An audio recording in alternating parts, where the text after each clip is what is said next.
Shalom saudaraku, saya bersuka cita bisa memberkati saudara kembali melalui program atau tayangan siaran rohani ini, melalui kebenaran firman Tuhan yang akan dibagikan. Program ini diberi nama Defining Moment, yang artinya momen menentukan. Biarlah melalui acara ini, melalui tayangan ini, saudara mengalami saat-saat yang menentukan, yang membuat keputusan untuk lebih lagi mengasihi Tuhan, mengenal isi hati Tuhan. Amin. Nah, saudara,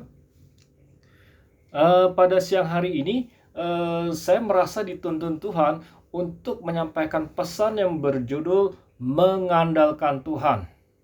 Nah, kita buka kebenaran firman Tuhan dari Yeremia 17 ayat 7. Firman Tuhan berkata, "Diberkatilah orang yang mengandalkan Tuhan, yang menaruh harapannya pada Tuhan." Amin. Nah, saudaraku, mengandalkan Tuhan berarti Tuhan menjadi pusat kehidupan kita. Tuhan mau supaya saudara dan saya sepenuhnya mengandalkan Tuhan. Nah, mungkin ada di antara saudara berkata, "Pak, apakah nggak boleh kalau kita, Anda dan saya, minta pertolongan manusia?" Bukannya tidak boleh, saudaraku. Tetapi yang terutama dan harus jadi nomor satu di dalam hidup kita adalah Tuhan, yaitu Tuhan Yesus Kristus. Amin. Nah, saudaraku, kenapa Tuhan mau kita sungguh-sungguh mengandalkan Dia, sungguh-sungguh berharap kepada Dia? Nah, saudaraku, kita buka firman Tuhan dari Mazmur 33 ayat 18. Firman Tuhan dari Mazmur 33 ayat 18. Firman Tuhan berkata, "Sesungguhnya mata Tuhan tertuju kepada mereka yang takut akan Dia, kepada mereka yang berharap akan kasih Dia, untuk melepaskan jiwa mereka daripada maut dan memelihara hidup mereka pada masa kelaparan." Saudaraku, Tuhan mau saudara dan saya sungguh-sungguh mengandalkan Tuhan. Kenapa? Karena firman Tuhan berkata, mata Tuhan tertuju kepada orang yang mengandalkan Tuhan. Apa artinya mata Tuhan? Mata Tuhan itu berbicara, ada perhatian. Nah, saudaraku, pernahkah saudara melihat dalam dalam kehidupan sehari-hari ada orang ngeliatin saudara, atau mungkin saudara melihat seseorang dalam waktu ya mungkin kurang lebih sekitar 2-3 menit. Apa artinya, saudara? Itu berarti orang itu sangat memperhatikan saudara. Demikian pula itu juga berarti saudara sangat memperhatikan orang itu atau benda tersebut. Nah, saudaraku, mata Tuhan tertuju kepada kita, itu berarti Tuhan mau dirinya memberi perhatian khusus kepada Tuhan mau memberi perhatian khusus kepada saudara. Saudara, bukankah indah kalau Tuhan memperhatikan kehidupan kita? Amin. Nah, saudaraku, mari saudaraku, kita sungguh-sungguh lebih lagi mengandalkan Tuhan. Saudara akan lihat mata Tuhan akan tertuju kepada saudara. Amin. Nah, saudaraku, coba kita lihat 2 Tawarik 16 ayat 9. Saya kira banyak di antara saudara yang sudah pernah mendengar ayat ini. 2 Tawarik 16 ayat 9. Nah, firman Tuhan berkata, "Karena mata Tuhan menjelajah seluruh bumi untuk melimpahkan kekuatannya kepada mereka yang bersungguh hati kepada Dia, terhadap Dia." Nah, bagian berikutnya, kalimat berikut, "Dalam hal ini engkau berlaku bodoh, dan sebab itu mulai sekarang ini engkau akan mengalami peperangan." Nah, siapa yang dimaksud dengan kata engkau ini? Di sini, ya kalau saudara baca ayat-ayat sebelumnya dan sesudahnya, yang disebut engkau itu adalah Raja Asa.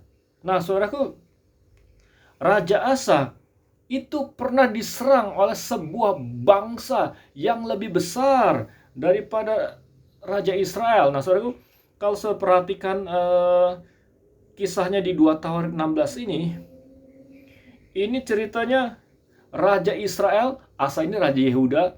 Pada masa itu Yehuda, Israel sedang terjadi perpecahan, yaitu Yehuda dan Israel. Ya, kerajaan Israel dan Yehuda. Nah, saudaraku, Asa pada pasal 16 ini sedang mengalami serangan atau percobaan serangan dari Baesa, yaitu Raja Israel. Nah, sebelumnya Asa pernah mengalami, atau kerajaan Yehuda pernah mengalami serangan dari kerajaan Ethiopia yang jauh lebih besar daripada Israel atau Baesa. Nah, tapi saudaraku, Tuhan menyatakan kuasanya itu karena Asa bergantung kepada Tuhan. Sangat disayangkan ketika mengalami serangan dari sebuah bangsa yang lebih kecil, Asa tidak mau bergantung kepada Tuhan. Saudaraku, di sini dikatakan mata Tuhan menjelajah seluruh bumi untuk melimpahkan kekuatannya terhadap orang yang bersungguh hati terhadap Dia. Kalau Tuhan sampai ngomong gini, berarti pada saat itu Asa sudah tidak bersungguh hati lagi kepada Tuhan. Saudaraku, ini jadi peringatan buat kita. Di masa lalu, mungkin saudara bersungguh hati kepada Tuhan, tapi bagaimana dengan sekarang? Bulan lalu, saudara bersungguh hati kepada Tuhan, bagaimana dengan sekarang? Tuhan mau, saudaraku, dulu, sekarang, dan selama-lamanya saudara dan saya bergantung sepenuhnya kepada Tuhan. Amin. Nah, bagian keduanya di sini bilang, dalam hal ini engkau telah berlaku bodoh. Berarti, saudaraku, kalau saudara tidak mengandalkan Tuhan, itu di mata Tuhan saudara adalah orang bodoh. Asa ini seorang raja. Raja aja dibilang bodoh ketika tidak mengandalkan Tuhan. Apalagi saudara dan saya yang cuma orang biasa. Nah, saudaraku, mari kita belajar sungguh-sungguh mengandalkan Tuhan. Kalau tidak mengandalkan Tuhan disebut bodoh, berarti mengandalkan Tuhan adalah bijaksana. Amin. Nah, saudaraku, begitu banyak orang, anak-anak Tuhan, termasuk orang yang mengaku dirinya pelayan Tuhan, menjalani kehidupannya tidak lagi bergantung kepada Tuhan. Jangan sampai terjadi seperti itu, saudaraku. Saudara, di sini ada lanjutannya. Dalam hal ini kau telah berkata, oleh sebab itu mulai sekarang engkau akan mengalami peperangan. Jadi pertama, tidak mengandalkan disebut bodoh. Ada efek selanjutnya, akan mengalami peperangan. Saudaraku, kalau saudara tidak mengandalkan Tuhan, ada akibat yang sangat luar biasa. Contohnya, sudah bukan rahasia umum. Kalau saudara ngeliat TV, saudara lihat di media sosial, saudara ngeliat di media, Israel itu begitu benci oleh bangsa-bangsa di sekitarnya. Kenapa bisa seperti itu? Ini adalah kebencian yang diturunkan, saudaraku. Saudaraku, Tuhan sudah berfirman akan memberikan anak kepada Abraham. Istrinya Sarah tidak sabar meminta Abraham supaya meniduri Hagar. Akhirnya lahirlah Ismail. Dan sampai saat ini Tuhan, saudaraku, keturunan Ismail banyak yang membenci orang Israel, kecuali yang sudah percaya Yesus, saudara. Apa artinya? Solusi singkat suka bikin banyak masalah, saudara, di masa depan. Hati-hati, saudaraku. Belajar mengandalkan Tuhan. Nah, sekarang, saudara,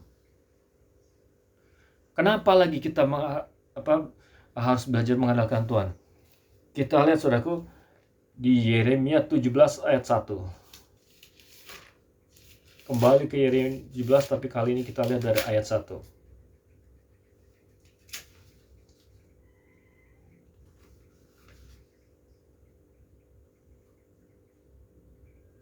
Dosa Yehuda telah tertulis dengan pena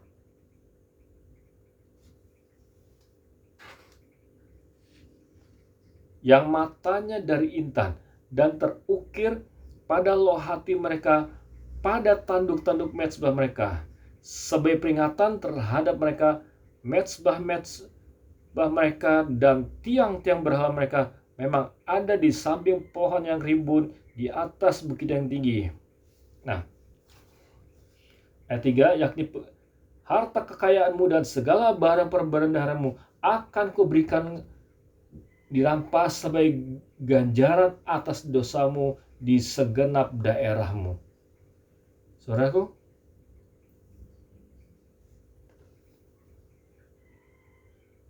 tidak mengandalkan Tuhan itu adalah dosa, dan itu akan bisa mengakibatkan kita kehilangan banyak hal berharga di dalam hidup kita. Sekarang kita loncat ke ayat 8. Ia akan seperti pohon yang ditanam di tepi air, yang merambatkan akar-akarnya ke tepi batang air, yang tidak mengalami datangnya panas terik, yang daunnya tetap hijau, yang tidak kuat dalam tahun kering, dan yang tidak berhenti menghasilkan buah. Saudaraku, kalau saudara sungguh-sungguh mengandalkan Tuhan, ini janji Tuhan, saudaraku. Tidak khawatir dalam tahun kering, yang tidak berhenti menghasilkan buah. Ada pakar berkata, ada orang berkata, tahun 2023 akan ada masa gelap, akan ada masa krisis. Itu baru prediksi, saudaraku. Kita harus tidak boleh mengabaikan prediksi. Kita harus berjaga-jaga kalau orang ada memperingatkan akan ada masalah. Tetapi saudaraku, di atas segalanya kita harus mengandalkan Tuhan. Sebab Tuhanlah yang pegang kendali, saudaraku. Amin. Sekali lagi, kita tidak boleh mengabaikan peringatan, tetapi kita harus tetap mengandalkan Tuhan. Sebab firman Tuhan menyatakan, sekalipun ada di masa krisis, saudara dan saya tetap akan diberkati dengan catatan kalau saudara dan saya mengandalkan Tuhan. Amin. Nah, saudaraku, jadi ada dua alasan kenapa kita harus mengandalkan Tuhan. Yang pertama, kalau saudara dan saya mengandalkan Tuhan, mata Tuhan akan tertuju kepada kita. Yang kedua, kalau saudara dan saya mengandalkan Tuhan, ada berkat Tuhan yang luar biasa, sekalipun saudara dan saya ada di tahun yang kata orang itu penuh krisis. Amin. Nah, saudara, sekarang prakteknya sehari-hari itu seperti apa sih yang disebut mengandalkan Tuhan? Saya tahu ada banyak di antara saudara berkata, Pak, ya saya tahu kita harus mengandalkan Tuhan, tapi itu kan teorinya. Nah, prakteknya tuh bagaimana yang disebut mengandalkan Tuhan? Mari saudaraku, kita lihat firman Tuhan dari Mazmur 130 ayat 5 dan 6. Mazmur 130 ayat 5 dan 6.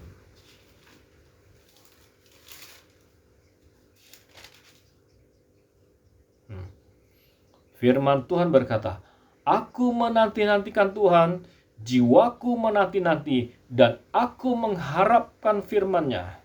Ayat 6, jiwaku mengharapkan Tuhan lebih daripada pengawal mengharapkan pagi. Lebih daripada pengawal mengharapkan pagi. Nah, saudaraku, bagaimana prakteknya mengandalkan Tuhan?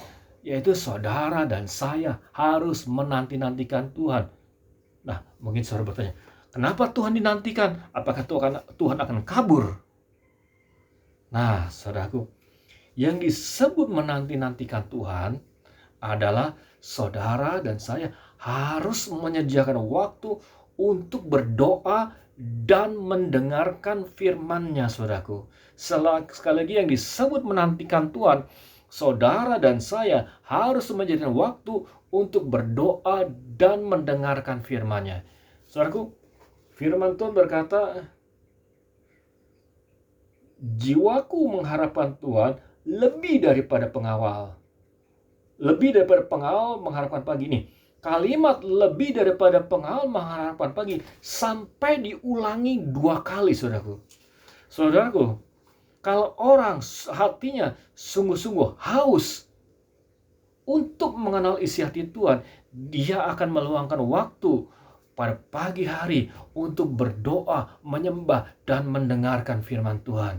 Amin. Saya nggak percaya, saudaraku, orang sungguh-sungguh mengasihi Tuhan kalau pada pagi hari dia malas bangun pagi untuk berdoa, menyembah, dan mendengarkan firman Tuhan. Nah, jadi yang pertama, bagaimana praktek sehari-hari mengandalkan Tuhan, menantikan Tuhan. Yang kedua, kita lihat dari 1 Timotius 6 ayat 17-18.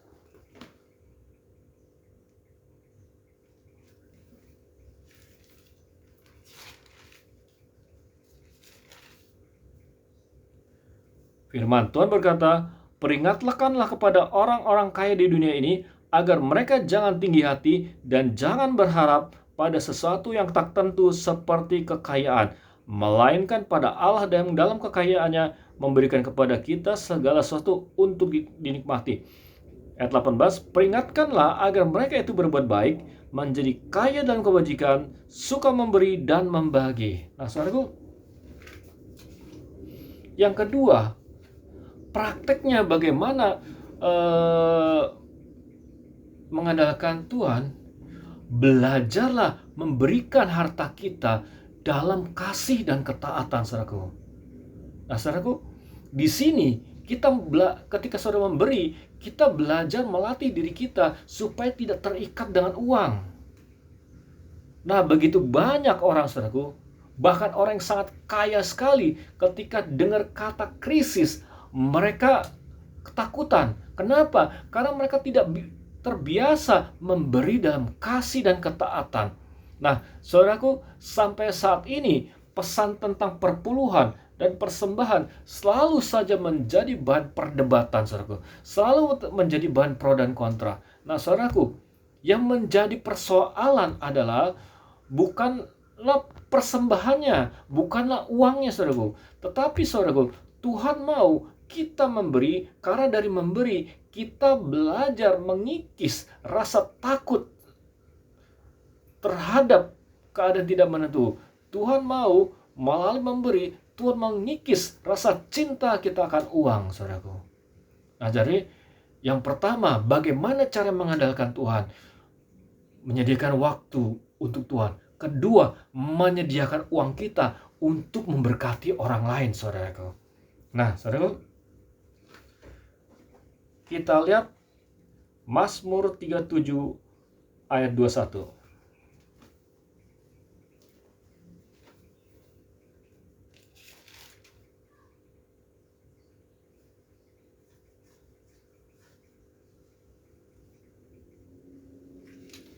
Haleluya, saudaraku.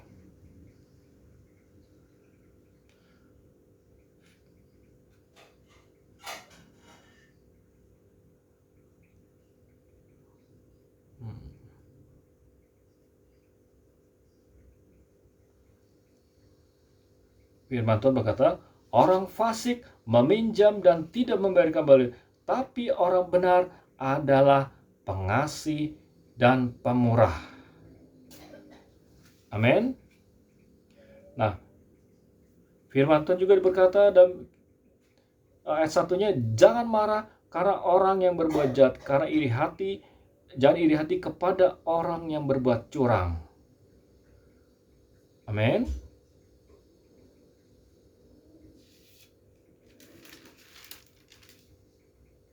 Ayat 27 berkata, jauhilah yang jahat dan lakukan yang baik, maka engkau akan tetap tinggal untuk selama-lamanya.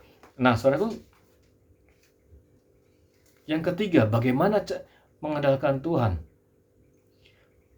Buang segala dosa dan kejahatan. Sekali lagi, buang segala dosa dan kejahatan. Saudara dan saya menginginkan pertolongan Tuhan ketika kita masa sulit. Tetapi saudaraku,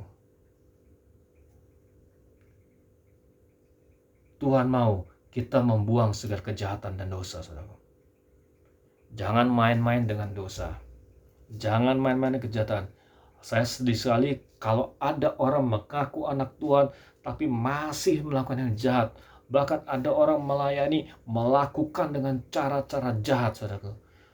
Kurang lebih sekitar 2 atau 3 tahun lalu, saya mengeluarkan orang dari pelayanan saya, saudara. Karena orang ini hidup di dalam dosa percabulan yang tingkat tinggi, saudaraku.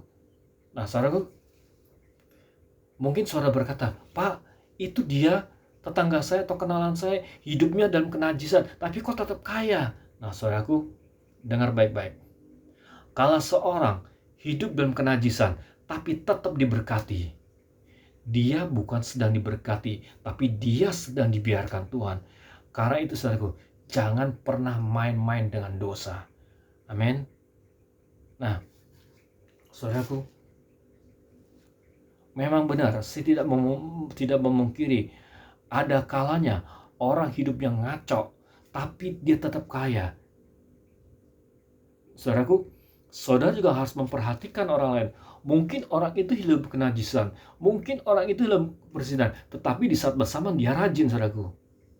Jadi bukan karena rajin, ada juga orang kaya karena perbuatan karena dia kerja keras, saudaraku.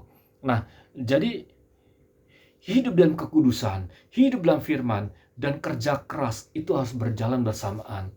Amin. Mari saudaraku, buang segala dosa. Dosa hanya akan menghambat berkat. Nah, yang terakhir kita 37 ayat 34. Mazmur 37 ayat 34. Firman Tuhan berkata, nantikanlah Tuhan dan tetap ikutilah jalannya, maka ia akan mengangkat engkau untuk mewarisi negeri, dan engkau akan melihat orang-orang fasik dilenyapkan. Nah, saudaraku, terakhir firman Tuhan berkata, nantikanlah Tuhan. Mungkin saudara berkata, Pak, tadi kan di poin 1 udah dibahas nantikan Tuhan. Betul. Tapi lihat ada selanjutnya. Nantikanlah Tuhan dan tetap ikutilah jalannya. Saudara menyediakan waktu untuk berdoa, menyembah, dan mendengarkan firman Tuhan. Itu bagus dan sangat bagus. Tetapi ada kelanjutannya. Ikuti jalannya. Saudara akan lihat pertolongan Tuhan dinyatakan. Amin. Puji Tuhan. Jadi saudaraku, ada 4, saudaraku. Bagaimana prakteknya kita mengandalkan Tuhan? Yang pertama, menantikan Tuhan. Yang kedua, belajarlah memberi dalam ketaatan. Yang ketiga, ikutilah jalannya, taati pesan Tuhan. Yang keempat, buang segala yang jahat, buang segala dosa. Amin. Saya mau berdoa buat saudara. Saya juga mau berdoa buat saudara yang sakit. Bapak, aku berdoa buat setiap orang yang menyaksikan tayangan ini. Aku minta biarlah kuasa darah Yesus membasuh mereka. Bila roh-Mu menjamah mereka, Tuhan. Dalam nama Yesus, karuniakan kepada mereka semua hati yang semakin mengasihi-Mu. Karuniakan juga kepada mereka roh pengenalan akan Allah. Karuniakan juga kepada mereka, Bapa, dalam nama Tuhan Yesus, hati yang takut akan Allah. Saudaraku, saya mau berdoa untuk saudara yang sakit.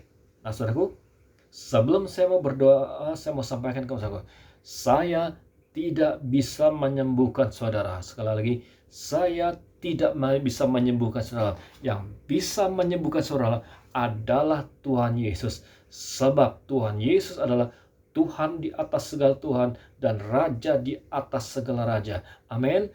Tuhan Yesus berkuasa menyembuhkan dan mengadakan mujizat. Saya mau berdoa buat saudara, arahkan tangan saudara ke tayangan ini. Bapa, aku berdoa untuk setiap mereka yang sakit. Biarlah kuasa darah Yesus membasuh mereka, tubuh mereka dari ujung kepala sampai ujung kaki. Biarlah roh-Mu menjamah tubuh mereka.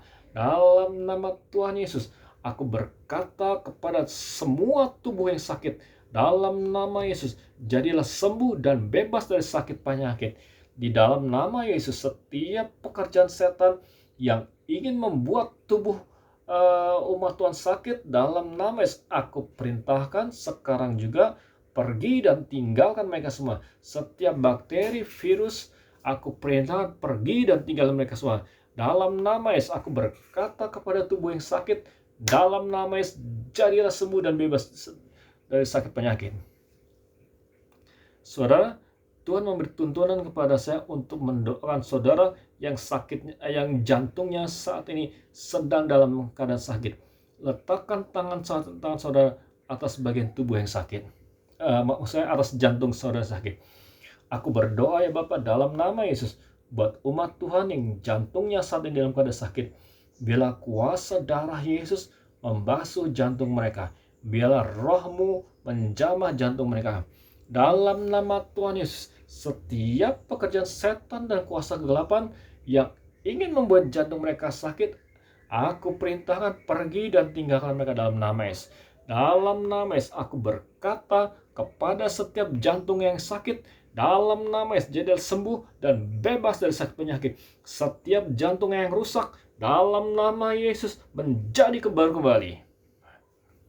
Saudara, Tuhan menggerakkan hati saya untuk berdoa bagi saudara yang matanya untuk saudara yang telinganya dalam keadaan sakit. Letakkan tangan saudara di bagian telinga saudara. Aku berdoa buat setiap mereka yang telinganya sakit. Dalam nama Yesus, setiap pekerjaan setan dan kuasa kegelapan yang ingin membuat pendengar mereka terganggu, aku perintahkan pergi sekarang juga dalam nama Yesus.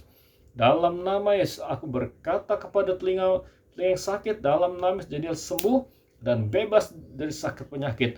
Aku berkata kepada telinga yang sakit, dalam nama Yesus bisa mendengar kembali. Haleluya. Saudaraku, Tuhan Yesus mengasihi saudara. Sampai jumpa pada tayangan berikutnya. Defining moment yang menentukan dalam nama Yesus. Amin.